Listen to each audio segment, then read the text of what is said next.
Rachel. Good evening, Chris. Thanks, my friend. You bet. And thanks to you at home for joining us this hour. Will artificial intelligence enslave humanity before the globalists do? Ever wondered? Do you also know that Hillary Clinton uses a wheelchair? Her personal vehicle has had to be outfitted with a wheelchair lift because she is not a person who can actually walk. She secretly uses a wheelchair all those times you think you've seen her walking. She hasn't been walking. Did you know that? Did you also know that Hillary Clinton has Parkinson's disease? No, these things are true. I know they are true because I read them in the headlines. Here, I will prove it to you. Will artificial intelligence enslave humanity before the globalists do? AI, artificial intelligence, is taking over. So that one was a special report. Here was the shock headline on Hillary Clinton's wheelchair vehicle. Just one column over from that, there was also this seemingly competing news. Does Hillary Clinton have Parkinson's disease? The subhead there, we can all see she has some very serious health problems. At this same news source, for all of those stories, you can also find important, maybe even life-saving health information about a powerful new micronutrient that fights the Zika virus. You'll be happy to know that once you have learned about this powerful new micronutrient, this website will sell you that powerful new micronutrient, thus curing your Zika. They will also sell you that alongside their super male vitality potion, which is, I gotta say, a little steep. $59.95 plus shipping and handling for the increase to your male vitality. If that price tag is too high for your below-the-belt problems, fellas, you can spend about half that much to get the Survival Shield X2, which is apparently, according to the description there, leading the way into the next generation of super high-quality nascent iodine. The big bargain, though, I think, at this news site has got to be this one, their Deep Cleanse Elixir. And I have to say, I don't quite totally understand the description here. It either has powerful nanocolloidal zeolites, or it will get rid of your powerful nanocolloidal zeolites. I can't quite tell, but your neocolloidal zeolites will never be the same. All of this incredible news about the artificial intelligence that is enslaving humanity before the globalists do, and the secret micronutrients that cure Zika, and the male vitality potions, and all, and the nascent iodine. All of this stuff is, of course, available through Infowars.com. Infowars is the conspiracy theory website, sort of mega website, where the dimmer bulbs among us have long gone to get themselves brightened up without benefit of a surge protector. The government lies out of hand. You're saying, well, then why do you believe in the moon landing? Because I have sources inside NASA. They put on some fake stuff for you. See, there was a lie. See, it's not just did we go or didn't we go. You were shown the Tinker Toy stuff because you're not supposed to see what they really got. You're not supposed to know the thousands of astronauts that have died. Oh, yes. In fact, I should do a whole show on that. We're already in a tyranny. And then Operation Jade Helm gets announced. It was put on the Army website last week. We reported on it first. And they'll have some real missions that are legitimate mixed in to confuse the idiot public, kind of like cyanide pills, you know, taste like sugar. They're 80% sugar. So Sandy Hook is a synthetic, completely fake, with actors, in my view, manufactured. I couldn't believe it at first. I knew they had actors there, clearly, but I thought they killed some real kids. And it just shows how bold they are. You saw them stage Fast and Furious. Folks, they staged Aurora. They staged Sandy Hook. The evidence is just overwhelming. But the reason there's so many gay people now is because it's a chemical warfare operation. I have the government documents where they said they're going to encourage homosexuality with chemicals so that people don't have children. I even catch myself, Bob, drinking out of these estrogen mimickers. For those watching on PrisonPlanet.tv, here's the inside of this juice box. And if they zoom in any more, see that thin plastic? It's got it. And I'm letting my children drink this. After you're done drinking your little juices, well, you're ready to go out and have a baby. You're ready to put makeup on. You're ready to wear a short skirt. That is space cult, suicide cult, exterminism, craziness. The eugenics transhumanist cult wants to confuse the general species ahead of rendering us down and removing us. The decision has been made. Cheer up, the post-human era is dawning. The plan is an asexual humanoid, even if they decide to keep us around. You got all that? I actually think, having reflected upon this thesis of that last part there, I think when he says that the eugenics transhumanist cult that wants to confuse the general species ahead of rendering us down and removing us, I think when he says rendering us down, I literally think he means that we're going to be melted and turned into candles. Like they're going to use our fat to make soap. Like I think rendering, I think he's literal on that. That is the pilot, the captain of America's conspiracy theory mothership, Alex Jones. And Alex Jones has been around forever. I'm assuming he will be around forever. He says Hillary Clinton is going to kill him. He has publicly asked Hillary Clinton not to kill him, so who knows?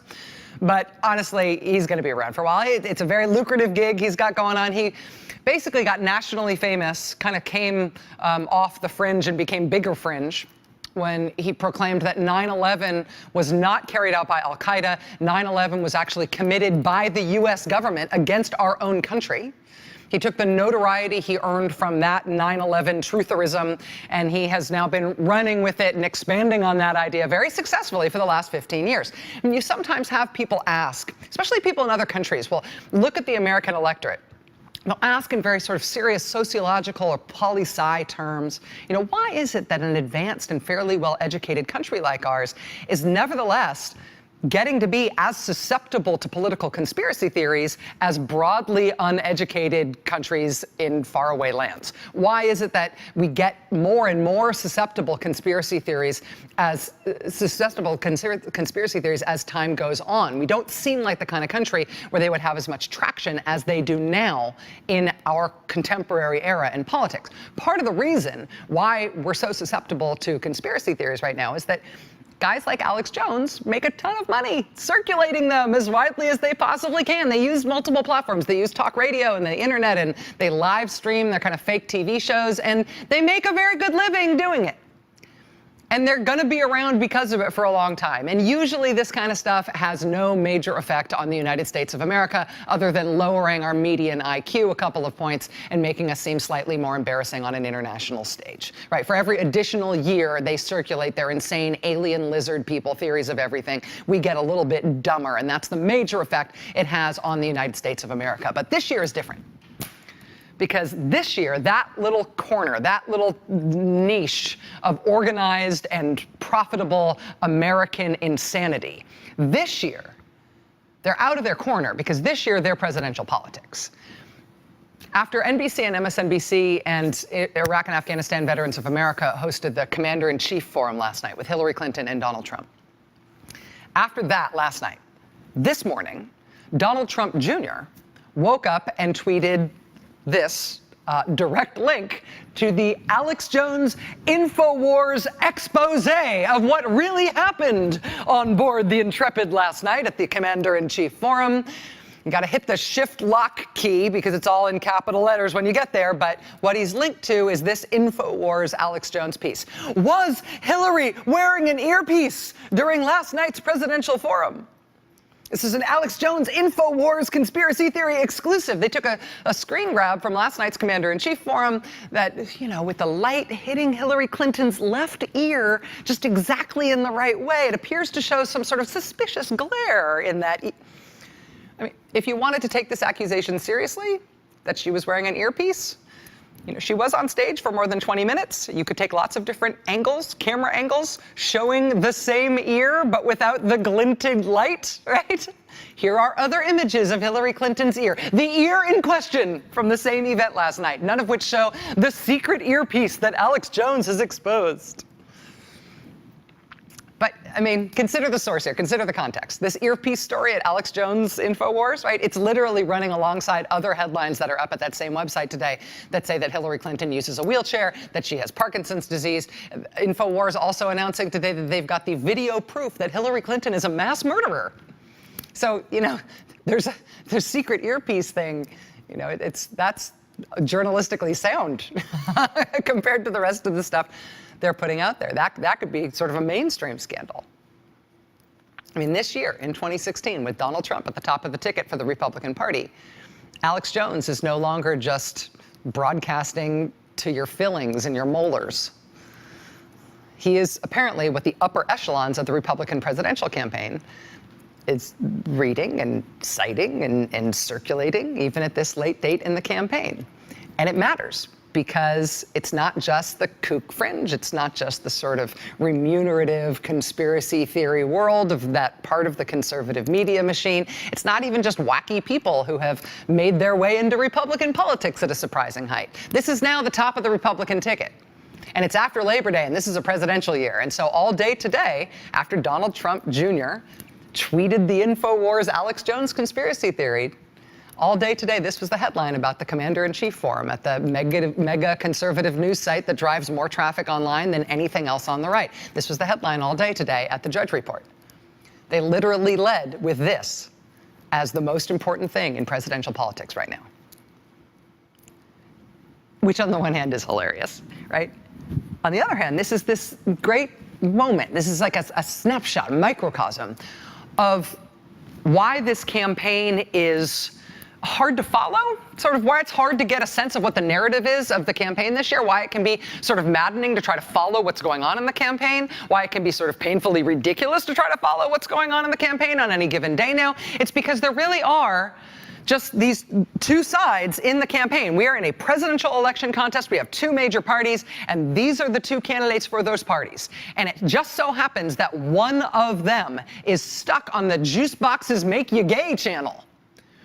And the other one is nevertheless trying to conduct a campaign as if this is normal politics. I mean, these are not two campaigns that are doing the same thing. These are not two candidates who are making the same kind of case.